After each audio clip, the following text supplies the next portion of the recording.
Hi friends, வணக்கம். நான் தான் என்ன பாரதி பேசுகிறேன்.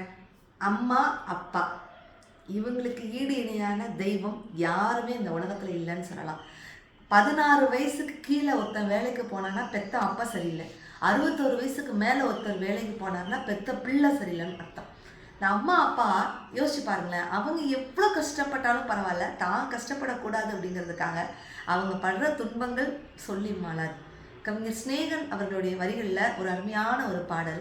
பள்ளி கூடம் நான் போகையில பம்பரமா தினம் ஓடு வேண்டா, வாத்தியார நான் பார்க்கையில தினம் வணக்கம் சொல்லி நல்லா பாடு வேண்டா, அந்த கால படிப்பு எல்லாம் படிக்க தாண்டா நினைச்சேன், அந்த கணக்கு பாடம் தெரியாம பரீட்சையில தோத்தேன், நான் படிக்க நினைச்சதெல்லாம் நீ படிக்கணும், எங்களுடைய கவலை எல்லாம் நீங்க போக்கணும், உங்களை பெத்ததில் சந்தோஷம், அட உங்களை பெத்ததில் சந்தோஷம், தங்கத்தை பெத்ததில் சந்தோஷம், 2 சிங்கத்தை பெத்ததில் சந்தோஷம், ஒரே ஒரு ஊருக்குள்ளே ஒரே ஒரு அப்பா அம்மா, ஒத்த பிள்ளை பெத்தாங்களே அது யாரு உங்க அப்பா, பொத்தி பொத்தி வளர்த்தாங்க பாசத்தை காட்டி, நிலா வாங்கி தாரே நாங்க சாதத்தை ஊட்டி அப்படின்னு சொல்லிட்டு ஒரு அருமையான ஒரு பாடல்.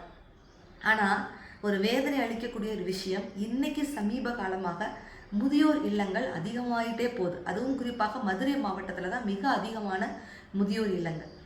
ஏன் அம்மா அப்பா நம்ம கஷ்டப்பட்டு சின்ன பிள்ளையா இருக்கும்போது நம்மளை பார்க்குறாங்க, நம்ம ஏன் வயசானதுக்கப்புறம் அம்மா அப்பா பார்க்க மாட்டேங்கிறோம்? அதான் பழைய படங்களில் வரக்கூடிய ஒரு அருமையான ஒரு பஞ்ச் டயலாக் நடிகர் திரு சிவாஜி அவர்கள் சொல்லியிருப்பாருன்னு நினைக்கிறேன். நடக்கிற வரைக்கும் தான் நம்ம பிள்ளை, நடந்த பின்னாடி அது நமக்கு இல்லைன்னு இருப்பார். நடக்கிற வரைக்கும் தான் அது நம்ம பிள்ளையாம், நடந்த பின்னாடி அது நமக்கு இல்லைன்னு இருப்பார். இன்னைக்கு நிறைய குழந்தைகள் அப்படி பண்ணுறாங்க.